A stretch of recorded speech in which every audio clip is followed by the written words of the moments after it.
Hello friends, welcome to my YouTube channel. तो आज की इस वीडियो में मैं आपको बताने वाला हूं कि पढ़ा हुआ हमेशा के लिए याद कैसे रखें। तो स्टार्ट करने से पहले आपको बताना चाहूँगा, अगर अभी तक आपने मेरे यूट्यूब चैनल को सब्सक्राइब नहीं किया है तो इसे प्लीज़ सब्सक्राइब कर लीजिए ताकि इसी तरह की वीडियो को आप मिस ना कर पाए। तो चलिए स्टार्ट करते हैं। पढ़ा हुआ लंबे समय तक कैसे याद रखें, ये प्रॉब्लम शायद आप में से बहुत से स्टूडेंट्स की होगी।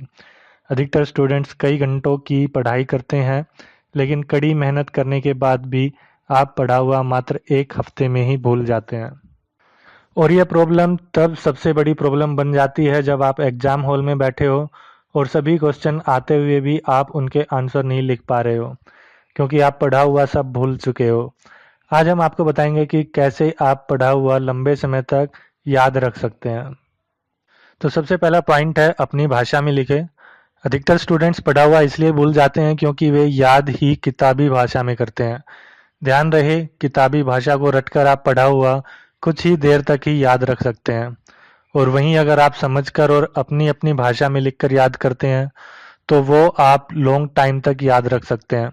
इसलिए आप चाहे किसी भी स्ट्रीम से ही क्यों ना हो, या फिर कोई सा भी सब्जेक्ट हो, उसे समझकर याद करने की कोशिश करें, ना कि रटकर। सेकंड पॉइंट जो है, हाईलाइट करने की आदत डालें। कई बार हम जब मैथ्स या फिर साइंस के फॉर्मूले याद करने बैठते हैं तो हमें बहुत जल्दी ही याद हो जाते हैं, लेकिन एक हफ्ते बाद ही हम उन्हें भूल जाते हैं और क्वेश्चन सॉल्व करने में हमें फिर से दिक्कत आने लगती है।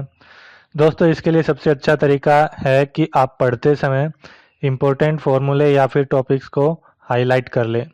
ऐसा करने से आपकी नज़र बार बार उन फॉर्मूलों में पड़ेगी और वहीं पर आपको दोबारा से रिवीजन होगा। इससे आपके भूलने के चांसेस बहुत कम हो जाएंगे।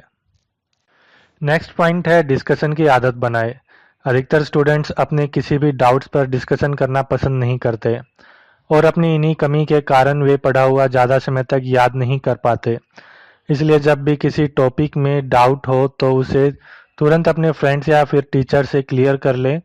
इससे आपके डाउट्स समय रहते ही क्लियर हो जाएंगे और आप अपना पढ़ा हुआ ज़्यादा समय तक याद रख पाएंगे। उदाहरणों को भी ज़रूर पढ़ें। कई बार स्टूडेंट्स जल्दी कोर्स ख़त्म करने की वजह से सिर्फ डेफिनेशन को ही याद करते हैं और उनके उदाहरणों को एक बार भी नहीं देखते, जिससे डेफिनेशन भूल जाने पर वे एग्ज़ाम में उस टॉपिक को वैसे ही छोड़ आते हैं। इसलिए कोशिश करें कि सोशल साइंस, बायो, कॉमर्स जैसे विषयों को याद करने और समझने के लिए उदाहरणों का सहारा लें और उन्हें समझकर पढ़ें। ऐसा करने से आपको रटने की आदत नहीं रहेगी और आपको कोई भी टॉपिक लॉन्ग टाइम तक याद रहेगा। तो दोस्तों, इन पॉइंट्स को ध्यान में रखते हुए अगर आप अपनी पढ़ाई करेंगे तो आप बिल्कुल भी नहीं भूलेंगे, आपको लंबे समय तक याद रहेगा। तो आज की वीडियो में बस इतना ही। अगर आपको ये वीडियो अच्छी लगी और इससे आपको कोई बेनिफिट लगता है तो इसे please like, share and comment जरूर करें और चैनल को सब्सक्राइब करना ना भूलें। I will come back with such type of more videos. तब तक के लिए bye bye and take care. Thank you.